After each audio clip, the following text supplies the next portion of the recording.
downtown Tel Aviv, you can be as openly gay there as you can be here in San Francisco. And I mean, there's enough. I mean, people have said to me that there's an estimate that maybe 20 to 25% of the adult community of Tel Aviv is LGBT. Because if you are young and mobile in Israel, then if you are up north or down south, if you are in your 20s, if you have a chance to move to Tel Aviv, you do. And so there is this really big critical mass of LGBT people that have come to live in Tel Aviv. And so I think sort of much like in San Francisco, the business establishments realize they have an important market, so people adjust. It's like if two guys walk into a restaurant in Tel Aviv, it's like nobody thinks that's unusual or strange because it happens all the time. So they don't need to have gay restaurants because every place is already gay friendly because people know that this is an important community and they want the business. There's people. There's the gay beach in Tel Aviv, and lots of gay families. That sort of whoa.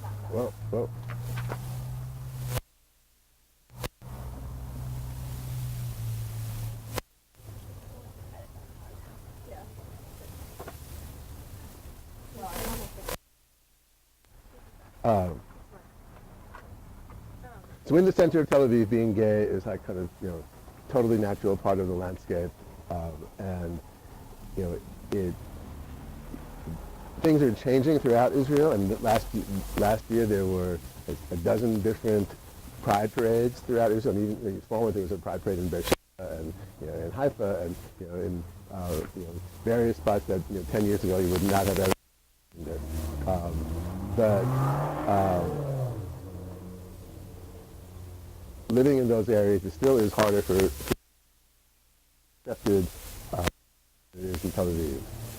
And so in Jerusalem is maybe the most interesting contrast because it's it's the biggest city in the country, a big metropolis, and there is the Jerusalem Open House, which is kind of the flagship community organization.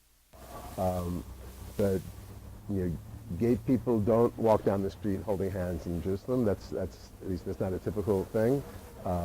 There's more of a sense of the tension in the community and the divide, so I mean there's the difference between the Tel Aviv Pride Parade. The Tel Aviv Pride Parade looks like San Francisco. Lots of crazy costumes and a bunch of people not wearing only a little bit of clothing, and it's a great celebration. Maybe 100,000 people on the street. And the Jerusalem Pride Parade is more of a political rally, and it's about 5,000 people, and it can be fun, but it also people put their clothes on, and they march from the center of Jerusalem to the Knesset, and it is like a political statement, and for the last few years it has been peaceful, but the history of the Jerusalem Pride Parade is much more controversial and there's been much more tension and discord and conflict around it than in Tel Aviv. I mean, there was, back in the mid-2000s, there was violence. The Orthodox community really did not want to see these parades happening. So, been a little bit more harmony established now.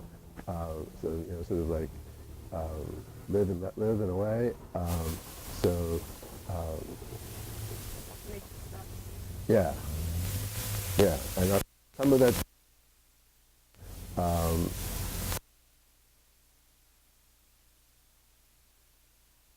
community.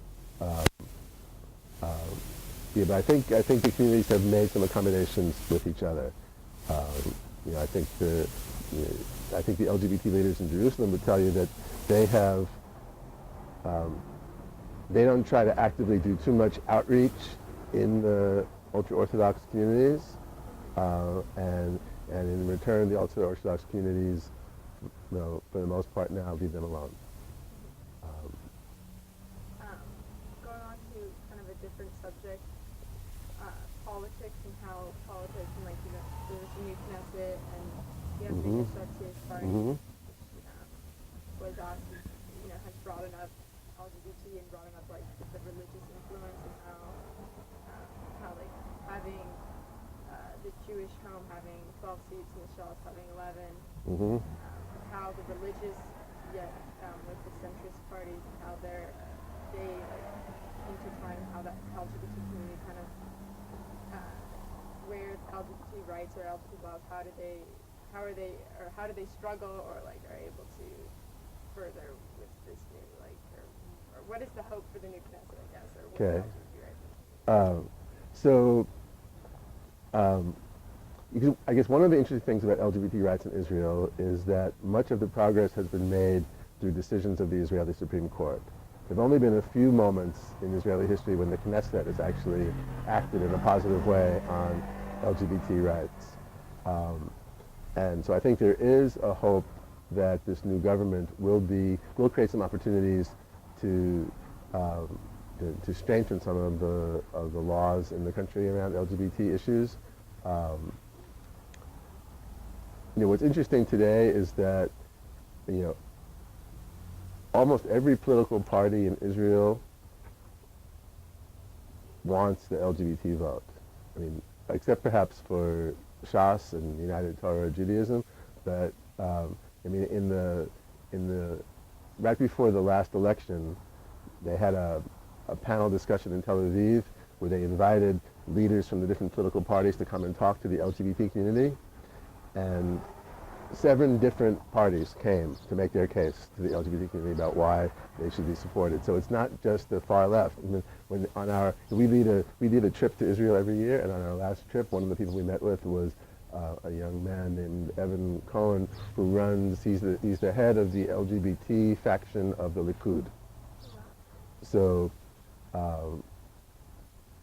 it isn't just Meretz or Labor that is interested in the LGBT vote, but I think pretty much all of the parties, except for the religious ones, are acknowledging that there is a significant community, and they are trying to solicit their political support.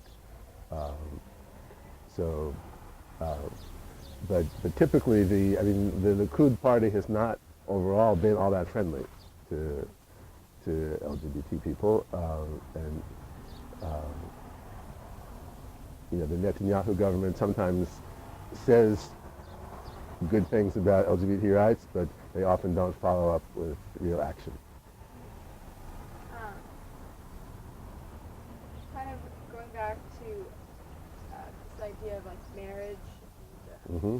in Israel, I know that there's a whole monopoly of the religious Mm-hmm. party or religious pastors very much Right.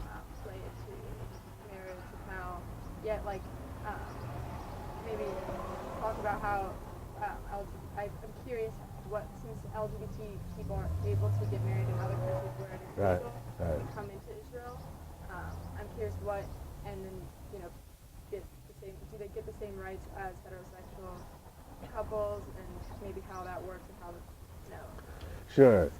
So marriage equality in Israel is an interesting thing because straight people don't have marriage equality in Israel.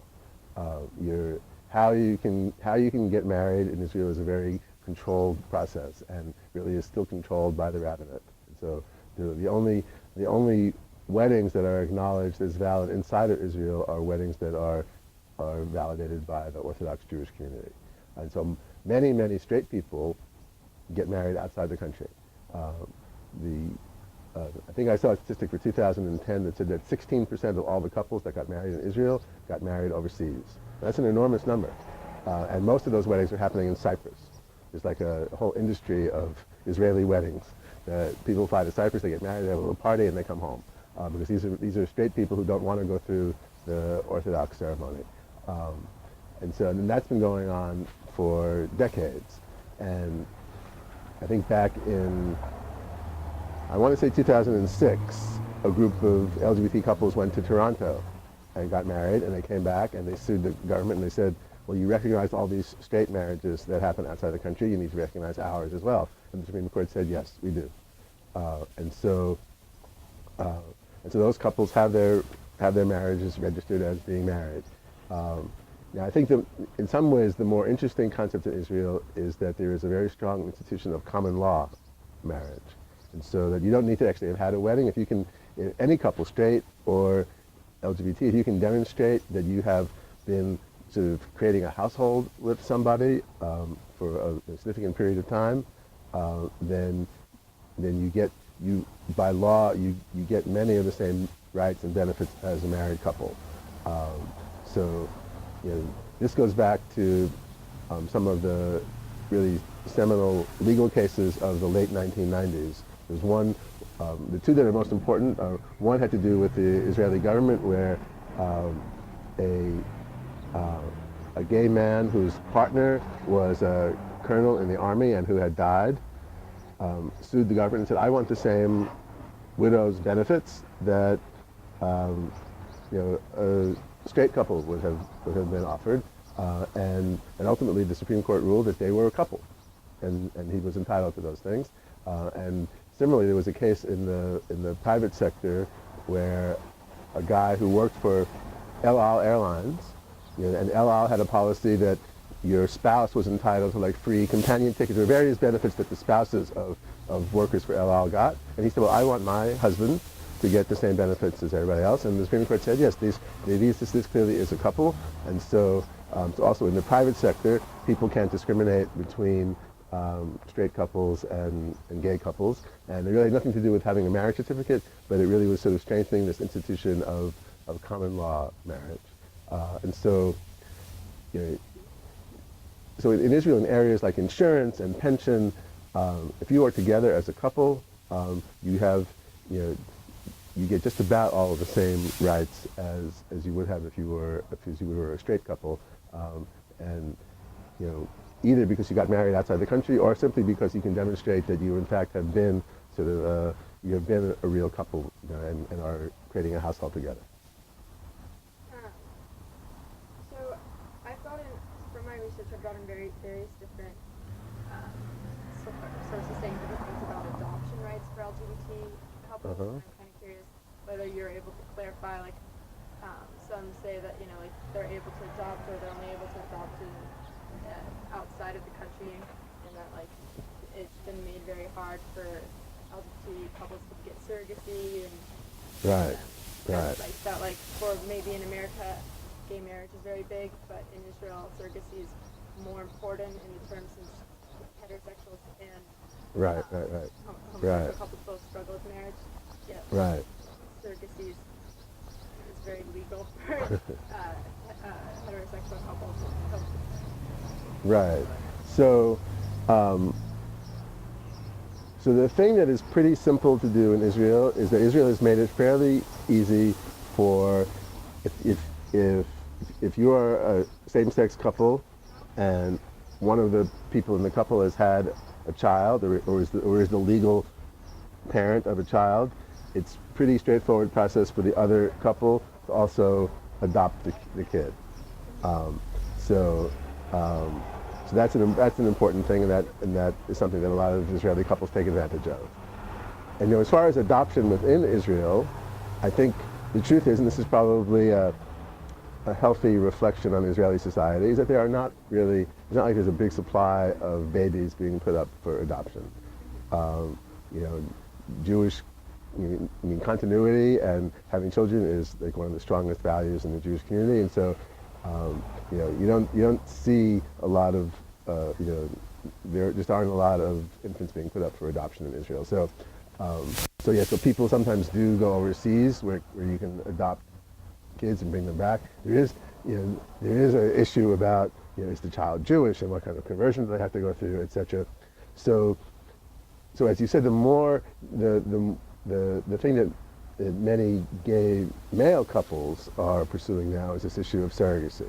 Obviously, for two women, surrogacy is not the issue because there are sperm banks in Israel. Or you can get a friend to be a donor. There are ways for lesbian couples to have kids that is much more straightforward. And I said, if one of the women has a kid, it's not that hard for the other woman to adopt that child. But for gay men, it's a different challenge, and surrogacy, has only been legal in Israel for straight couples, I think, for less than a decade. And recently there was a policy change that said, well, gay couples could use surrogacy, but only if they didn't pay for it, which is sort of a strange. I mean, you have to find a friend who's willing to do it for you as a favor, and that's almost impossible. There have been a lot of couples going to India to find surrogate mothers there. But recently the Indian government decided that the Indian government sort of saw what was happening, and they said, well, we're not sure we want same-sex couples coming here to use our women as surrogates, and so they've essentially put a stop to that. And so now really the only option that gay couples in Israel have is to come to the U.S. And that's a process that probably costs about $100,000. And it's for the average, the typical gay couple in Israel, it's way more costly than they can afford. And so there is now an important campaign within Israel to make surrogacy available to gay men as well as to straight couples.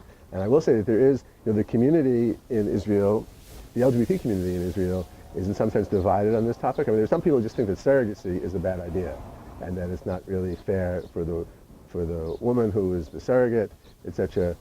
And so I think the position that a lot of LGBT organizations have is that they may not have a position one way or another on the issue of surrogacy, but they're saying that if it's going to be available for straight couples, it should be available for gay couples as well. I think as you interview people in Israel, you will find that the community is not united on that topic, and particularly I think some of the feminist and lesbian leaders are concerned about whether surrogacy itself is really a good idea. So kind of maybe I'm just going to bring it back to a little more simple since it is documentary and we want to get a point across. Yeah. Maybe just what is like really great about the gay community in Israel? What what is really notable and like what should be recognized? What do you hope or people should recognize for the LGBT community in Israel? And maybe some like community or the support they have, and kind of like bring up very clearly like some great things that are really Sure. So, I mean, I would say, for one thing, I mean, Israel has made more progress in the past 25 years in furthering LGBT rights than just about any country in the world.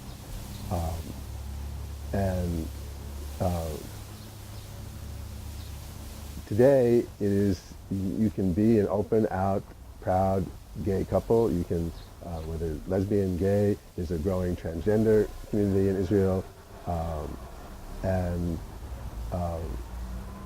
there's a degree of acceptance now in the community that in the country that would have been almost unimaginable a couple of decades ago, and it really kind of is infusing the culture. It's hard to find like an Israeli television program that doesn't have a gay character, and 20 years ago that character might have been like the hairdresser or some really stereotypical gay person, and now it's just sort of like a average, typical, not anybody that would sort of fall into some stereotype of who gay people are. And so I mean there are a large number of LGBT filmmakers in Israel. The culture is really kind of been infused with an LGBT perspective, and there are LGBT people contributing to Israel kind of in all walks of life, and also a lot of organizations working to make sure that the next generation has an easier time of it in terms of combating homophobia and making sure that people, that the straight people in Israel kind of have a better understanding of what it means to be LGBT. Because in some ways, I guess I would say that the legal situation in Israel has advanced a little bit more quickly than the social attitudes have. So that's really, so in some ways the big challenge in Israel isn't so much passing new laws as it still is sort of the process of kind of changing hearts and minds. Because I think outside of Tel Aviv, probably still most people don't necessarily know that there are gay people in their family or in their friends, and so it still is this process of working with whether it's teachers or the army, and sort of saying, if you're going to have gay students in your class, you should know more about what it's like to be a gay person. So there are lots of organizations doing great work. There are now support groups for gay youth all over the country, and it kind of is sort of infusing itself into the broader LGBT society. And and I think this phenomenon of LGBT people having kids and families, people often say that when a young adult comes out to their parents in Israel, it initially creates some conflict, and then when they have kids, so that brings the grandchildren bring the family back together, because that is something in Israel even more so than here. This whole idea of family and continuity is really an important value. So I think this explosion of LGBT families with kids is it's kind of like the Israeli phenomenon of LGBT progress and inclusion. So I guess, do you have any other questions? No, as long as you've got through the list. I didn't totally. You haven't asked me about pinkwashing. Yeah, we're going on to that. Oh, okay. I was just making sure we covered gay life. Questions like that. How much longer do you think we'll be doing? How much do we have left on the wall? I'm going to switch it. I'm going to I mean, we haven't gone on. This is all gay life right now. So how much? So I'm going on to pinkwashing I think now. pinkwashing is. Yeah, Okay. we covered everything. Okay, am I doing okay? Yeah. Okay, great. Thank you. So now we're on to the harder subject. All right. A little. All right. Yeah. So there's this. I mean, obviously, there's this new phenomenon with pinkwashing, and maybe you could define it for us, and maybe give kind of an overbroad of where you think it has come from, or where and what who is saying, or where does the kind of different opinions come from? Right. Just kind of a little broad, very because yeah. Right. So, I guess I would say a few things. Israel is a complicated place, and there's a really wonderful story that one can tell about Israel, about all. I mean, it's been this democratic country for the last 65 years now, has made enormous contributions to the world in many different fields, in medicine, agriculture, technology, and it's kind of has created this melting pot where lots of different people are living together and creating this really flourishing society. And there's also both externally and internally. I mean, there are issues with, as you know, with the occupation, with the Israeli treatment of Palestinians, with the way that some minority groups within Israel are being treated, and there are still some people who question the legitimacy of Israel altogether. And I think that there are, for the people on the far left who want to sort of say, that there should not be a Jewish state in the Middle East, they want to present a very simple picture of Israel, and that's sort of a picture of Israel as a colonialist, racist, oppressive regime, and in that picture there isn't any room for a more complicated story. And so I think it's almost annoying to the people on the left that part of one of the many things about the fabric of Israeli life that is actually interesting and positive is that Israel has made a lot of progress in the area of LGBT rights, and there is this growing and thriving and dynamic LGBT community that is contributing in many ways to Israeli life and has a great deal of freedom to live their life, and so I think there are people who for them, almost anything good one might say about Israel must be an attempt to distract people from the things that are not so good. And so I think the definition of how these people would define pinkwashing is they would sort of say, well, sort of talking about Israel as a positive place to be LGBT, or the fact that there's been a lot of progress in LGBT rights, Yeah, as when you say those things, you're just really trying to distract your audience from, the human rights issues of the Palestinians or the occupation. Um, so it's really just a ploy. It's a propaganda. It's a propaganda tool. Um, and it has come both from the far left inside the U.S. As well as from this small but growing movement of queer Palestinians. And it's almost always tied to the movement for the boycott of Israel. Um, so it's not only that the claim not only is there this pinkwashing going on, but that events that have to do with portraying Israeli LGBT life should be boycotted or protested, that it's all part of some insidious plot by the Israeli government and pro-Israeli organizations to somehow cover up any of the problems that Israel has, to present a false picture of Israel as a progressive modern society. And from my perspective, it's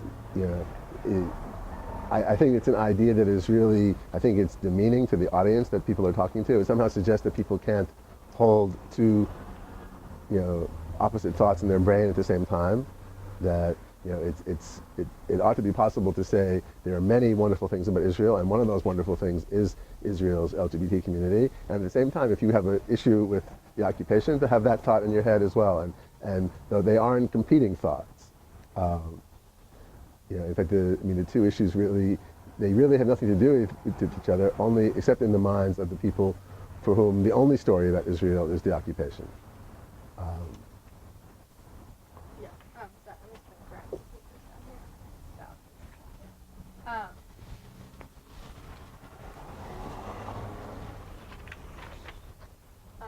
I'm kind of curious. I know I'm not sure how we're going to, but I'm just gonna ask it 'cause I'm curious.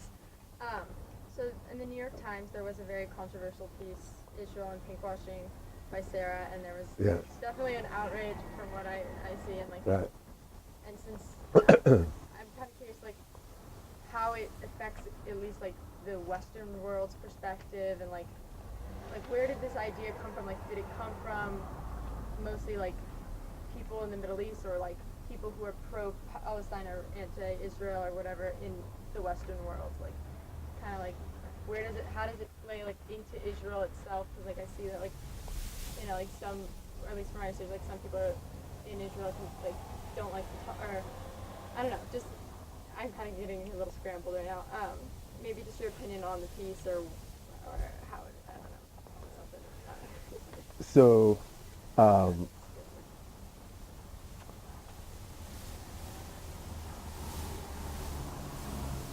I think that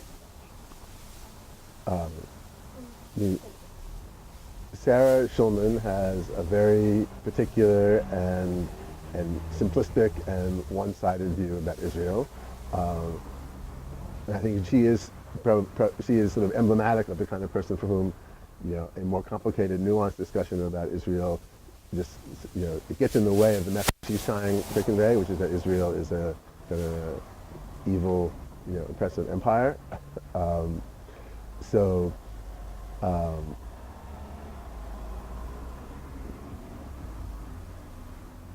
Let me just think for a minute how I want to best answer your question. I'll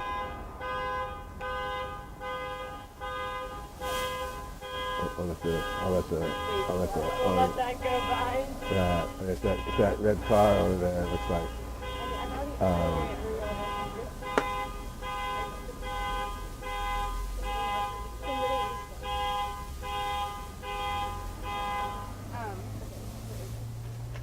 Okay. Sorry. I mean, if you don't feel comfortable answering. Yeah. No. I just wanted to gather my thoughts. It's a complicated topic. I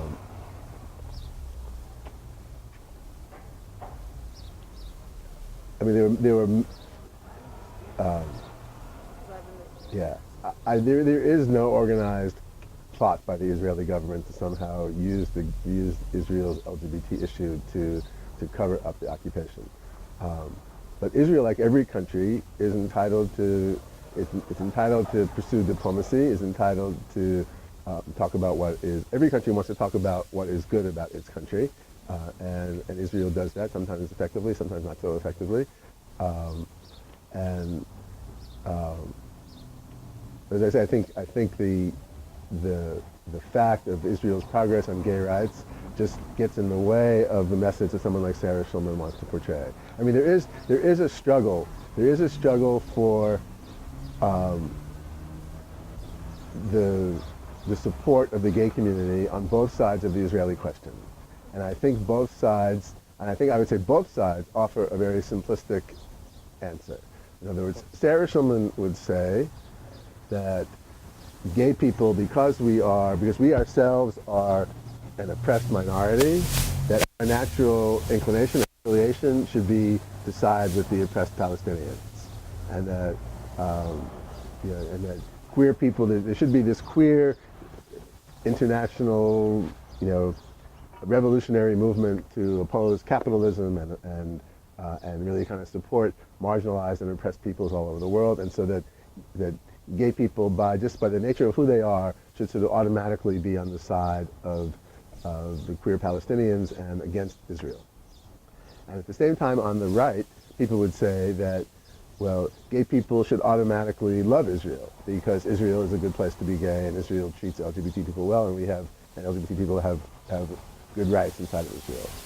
And I think both of those points of view are too simplistic, and they're also in some ways offensive and insulting to LGBT people, because LGBT people have brains and we have political opinions, all over the map, and some of us are Zionists and some of us aren't, and some of us are more left-wing than others. And I don't like anybody saying to me, well, because you're gay, this is how you should think.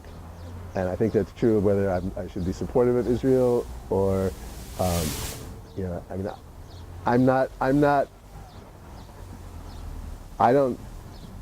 haven't come to love Israel and be a Zionist and love Israel as a Jewish democratic state because I'm gay. It's one of the things that I really appreciate about Israel, but I didn't get to that point simply because I'm a gay man.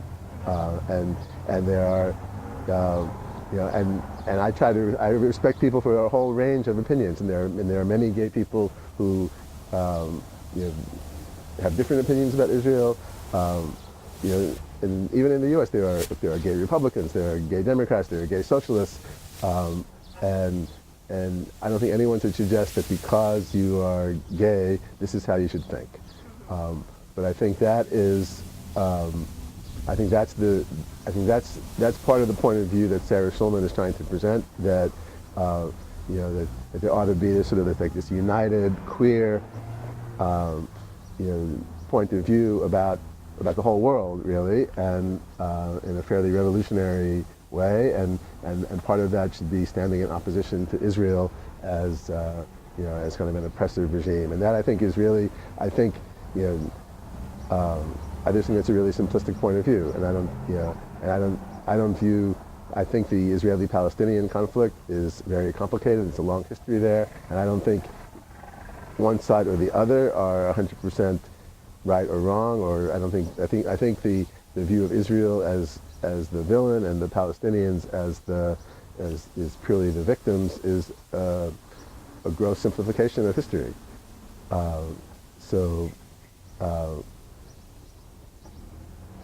but in some ways, pinkwashing is this view of saying we don't want to LGBT people shouldn't get confused. They should be anti-Israel and somehow so pinkwashing is an attempt to somehow discredit this view that, well, why should I be against a country that's like the one place in the Middle East where actually one can be out and open and lead a lead a life as gay people, and yet you want me to view this country as the villain in the story. And so pinkwashing is an attempt to sort of frame that, to somehow say, well, ignore that piece, because what's more important is that Israel is this oppressive regime. So I'm kind of curious, like, how this new idea of pinkwashing, how it really does affect the community within Israel, the LGBT community within Israel.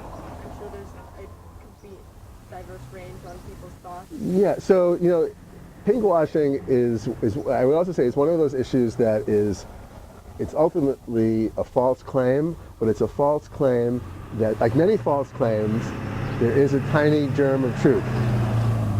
And the germ of truth is that sometimes the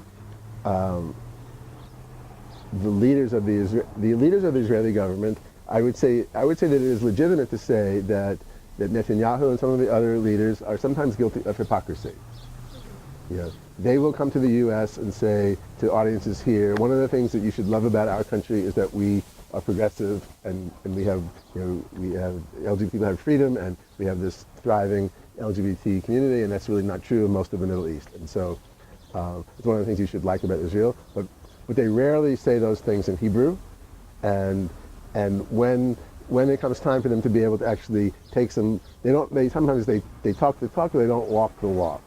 And I think when you go to Israel, you'll find that some LGBT leaders will say, we need to, it's great that our leaders want to brag about us and the success of our community, but we've had a lot of our success really fighting them, and we wish that they would be more helpful to us now. If they're going to sort of brag about our success, they should at least be on our side more often than not. And so I think there is that sort of this germ of truth. Sometimes Israeli leaders they sort of overreach. They use the LGBT issue, in a maybe more strongly than they should, and more strongly than they themselves act. But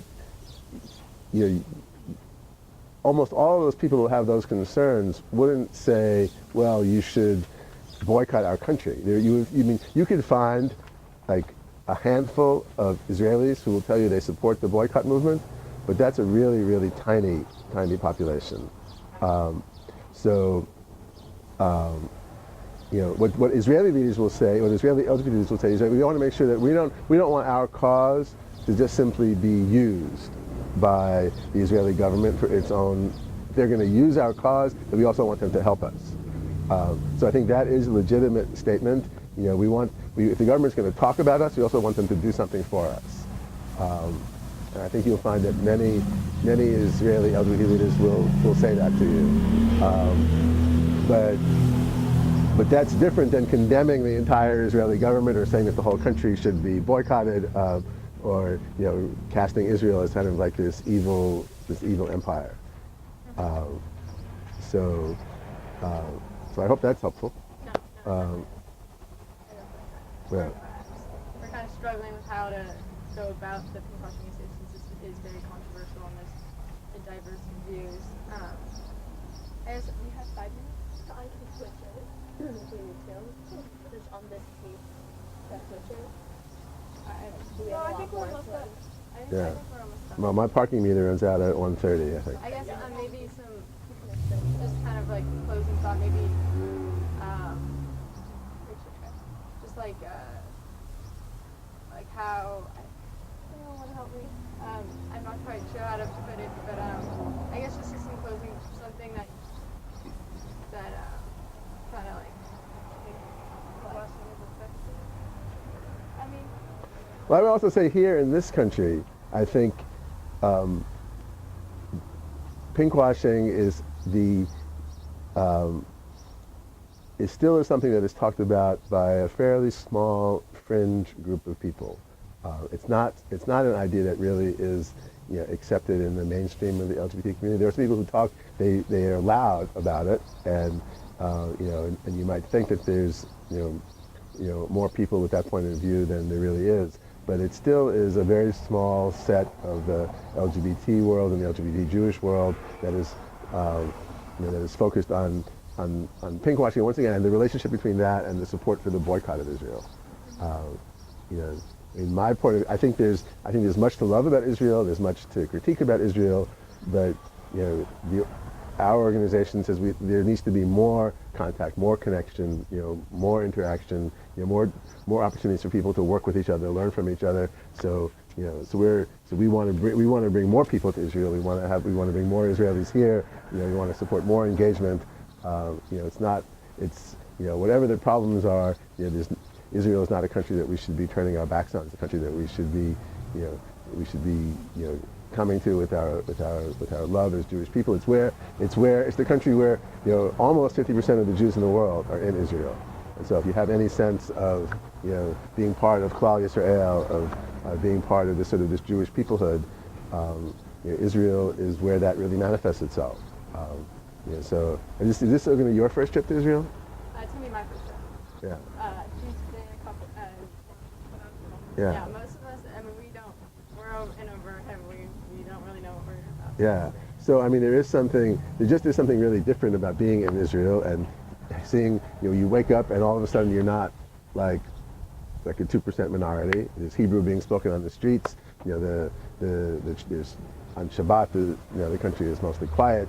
So there's just sort of a sense that you're living in a Jewish place, and that's really different from almost anywhere else in the world.